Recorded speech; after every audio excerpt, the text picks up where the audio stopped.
Assalamualaikum warahmatullahi wabarakatuh. Apa kabar anak-anak semua?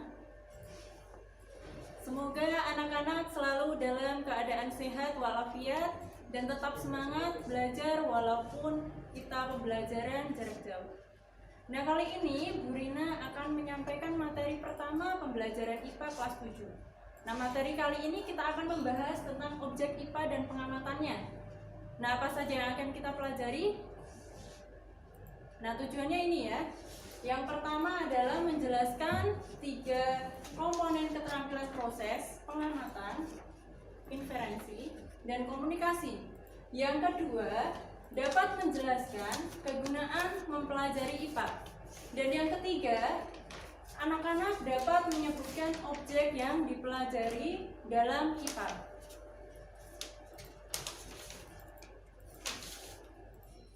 Nah, sekarang Bu Rina memberikan pertanyaan, bagaimana cara mempelajari lingkungan sekitar kita? Dengan cara apa?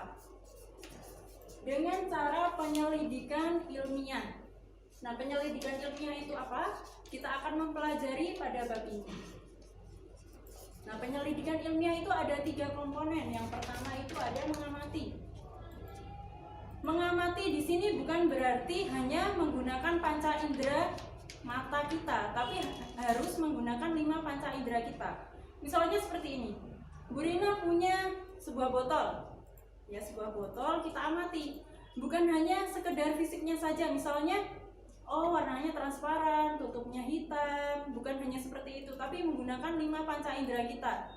Misalnya kita pegang, oh ternyata bahan itu terbuat dari plastik. Coba kalau kita ketuk menggunakan indera pendengaran, oh ternyata suaranya seperti ini. Coba kita cium baunya seperti apa, kita raba seperti apa. Nah, itu kita menggunakan 5 panca indera kita. Selanjutnya yang kedua adalah inferensi. Inferensi itu ini ya, menjelaskan pola atau hubungan antar aspek yang diamati serta membuat prediksi. Oh, misalnya apabila botol ini kita jatuhkan, apa yang akan terjadi? Oh, botol itu ternyata tidak pecah, tapi hanya mantul ke atas. Yang ketiga, mengkomunikasikan di sini berarti adalah mengkomunikasikan atau menyampaikan hasil penyelidikan kalian kepada teman-teman atau kepada guru kalian. Nah, sebagai seorang penyelidik atau seorang peneliti, sikap yang harus kalian miliki ada beberapa. Yang pertama adalah teliti. Sebagai penyelidik atau peneliti, kalian harus teliti, sabar, tidak boleh terburu-buru. Yang ketiga, rasa ingin tahu yang tinggi. Kalian harus memiliki rasa kepo yang tinggi. Kemudian objektif dan tenang. Selanjutnya, ini objek IPA. Objek IPA itu apa aja sih? Nah, objek IPA itu semua yang ada di sekitar kita, di lingkungan kita, itu adalah objek IPA. Kita, atau saya, atau kalian semua itu termasuk objek. Misalnya, mengamati mata teman kalian, oh ternyata matanya bulat, matanya sipit, telinganya seperti apa bentuknya, pipinya cabi, itu termasuk sebuah objek. Mengamati batu, mengamati pasir, itu semua yang ada di lingkungan sekitar kita itu adalah sebuah objek.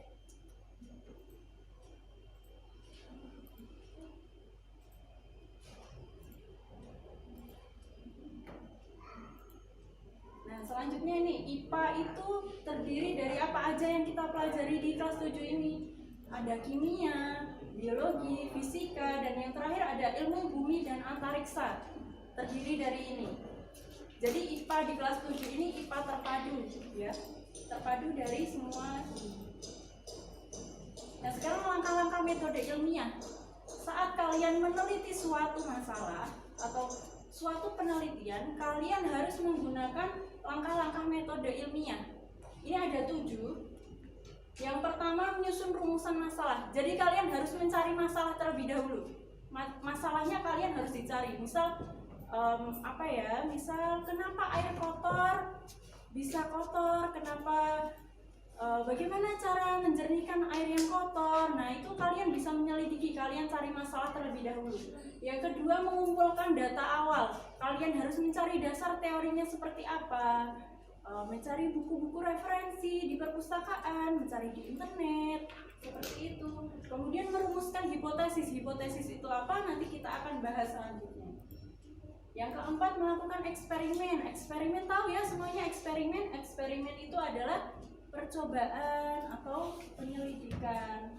Yang kelima, mengolah dan menganalisis data. Setelah kalian eksperimen mendapatkan hasil, kalian mengolah dan menganalisis data. Di sini dapat berbentuk tabel. Yang keenam, menarik kesimpulan. Kesimpulan dari tujuan itu apa? Nanti ditarik sebuah kesimpulan. Dan yang terakhir adalah mempublikasikan hasil. Jadi hasil penelitian kalian itu supaya dapat dilihat oleh orang, atau supaya dapat orang-orang itu ikut menyelidiki lebih lanjut. Nah, dapat kalian publikasikan hasil kalian. Selanjutnya, nah ini penjelasannya dari langkah-langkah metode ilmiah tadi. Yang pertama adalah menyusun rumusan masalah. Kalian harus mencari masalah terlebih dahulu. Hal-hal yang perlu diperhatikan apa saja? Yang pertama, menyatakan adanya keterkaitan antara beberapa variabel. Yang kedua, masalah tersebut merupakan masalah yang dapat dipecahkan. Jadi kalian cari masalah, tapi masalah itu yang dapat dipecahkan. Jangan yang terlalu sukar atau yang sulit sekali dan tidak dapat dipecahkan, tidak ada solusinya. Yang terakhir itu disusun dalam bentuk pertanyaan. Sebuah pertanyaan yang singkat, padat, dan jelas. Misalnya seperti ini. Bagaimana cara menjernihkan air kotor menjadi air jernih? Misal ini ada air kotor. Bagaimana cara menjernihkannya? Nah, itu adalah sebuah rumusan masalah. Yang kedua, merumuskan hipotesis. Hipotesis itu apa? Hipotesis adalah jawaban sementara yang masih perlu dicari kebenarannya. Misal kalian hipotesisnya adalah cara menjernihkan air kotor dengan metode penyaringan air. Nah, itu hipotesis kalian berdasarkan teori. Jangan asal-asalan kalian berpendapat atau berasumsi sendiri. Nah, hal-hal yang perlu diperhatikan dalam merumuskan hipotesis yaitu ditulis dalam bentuk pernyataan. Kalau rumusan masalah adalah pertanyaan, kalau hipotesis berupa pernyataan. Yang kedua, sederhana dan jelas. Dan yang terakhir adalah berdasarkan keterangan-keterangan atau informasi yang dikaji baik dari sumber bacaan maupun fakta, ya. Jadi merupakan fakta dari dasar teori dari buku atau internet, tidak boleh ngarang. Yang keempat adalah melakukan eksperimen. Eksperimen itu adalah percobaan untuk membuktikan apa? Membuktikan hipotesis atau rumusan masalah kalian. Kalian mencari masalah, ya kalian harus pecahkan terlebih dahulu, seperti itu. Nah, di sini air kotor, misal ada air kotor di sini, air kotor. Kemudian di sini ada alat metode penyaringan. Nah, di sini terdiri dari sabut kelapa, tempurung kelapa, kerikil, batu, pasir. Nah, kalian masukkan ke sini dan kalian amati apa yang terjadi. Ditunggu beberapa menit ya. Tunggu beberapa menit. Nah, nanti hasilnya di sini didapatkan air yang jernih. Kenapa bisa seperti itu? Nah, kalian bahas di pembahasan. Nanti kalian membuat sebuah laporan, kalian bahas di pembahasan. Selanjutnya yang kelima adalah mengolah dan menganalisis data. Langkah-langkahnya yang pertama, memilih data. Kalian sudah melakukan percobaan. Percobaannya harus menggunakan pengulangan. Tidak boleh hanya 1 kali ya. Misal 3 kali atau 5 kali, 6 kali dilakukan percobaan pengulangan. Yang kedua, kontrol kualitas datanya. Tujuannya untuk memisahkan antara data yang kosong atau isian data yang tidak konsisten. Yang terakhir adalah analisa data. Dapat berupa tabel, grafik, atau diagram. Nah, yang keenam ini menarik kesimpulan. Setelah kalian melakukan percobaan, dengan rumusan masalah, melakukan percobaan, nah kalian menarik kesimpulan. Nah, kesimpulan di sini ada dua. Yang pertama, hipotesis kalian diterima. Yang kedua, hipotesis kalian ditolak. Nah, apakah hipotesis yang tadi kita lakukan dengan penyaringan air diterima atau ditolak? Jawabannya adalah diterima. Karena apa? Karena yang kita lakukan berhasil. Saat percobaan, kita tidak harus berhasil, tapi kita ditolak, hipotesis kita ditolak tidak apa-apa, gagal itu tidak masalah, tapi yang penting kita sudah mencoba untuk bereksperimen.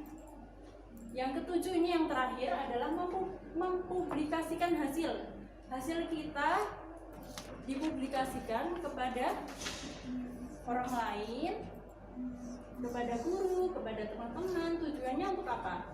Untuk dapat diuji cobakan kembali oleh orang lain, dilanjutkan percobaannya, atau misalnya percobaan kalian gagal, orang lain bisa melakukan dengan berhasil dan sempurna, seperti itu. Nah, sekian pembelajaran kali ini. Apabila ada pertanyaan dan kurang jelas, bisa kalian menghubungi Bu Rina. Semoga pembelajaran kali ini bermanfaat dan dapat mudah kalian pahami. Sekian, wassalamualaikum warahmatullahi wabarakatuh.